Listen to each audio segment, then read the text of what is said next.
So pag-usapan natin kung ano nga ba ang defensive driving.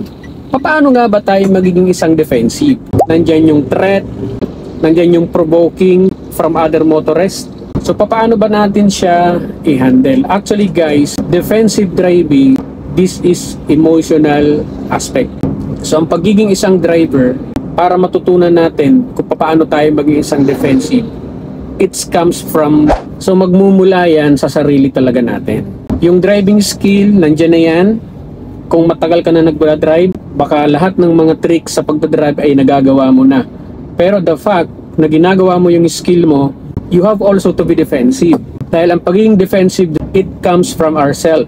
Sa kung anong ginagawa natin, sa kung anong asal natin, kung anong behavior natin pagdating natin sa kalsada habang tayo ay nagmamaneho. So being a defensive driving, kailangan makaiwas ka sa mga away. Kailangan marunong kang mag-handle ng emotion mo pagdating sa kalye. Hanggat maaari, yung pasensya mo talaga mahaba, iniiwasan natin makapag-engage sa road rage. Hindi tayo nag-escalate ng mga trouble or argument dyan sa kalsada sa kapwa natin motorista. You have more patience talaga pagdating dito sa kalsada. Dahil napakarami ang mga road users dito, hindi lang tayo. Maraming mga motorista na gumagamit ng kalsada. In some cases, makaka-encounter ka ng bigla kang ikakat, bigla kang sisingitan, bubusinahan ka ng sobra, ng todo.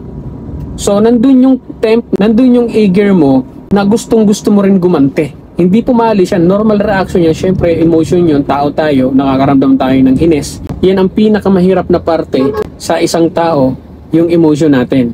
Kaya, kailangan natin siyang kontrolin para hindi tayo masangkot o hindi tayo makapag-escalate ng away sa kalye. Yun ang iisipin natin lagi. So, to be defensive, do not engage, do not escalate from trouble or road rage. That's it.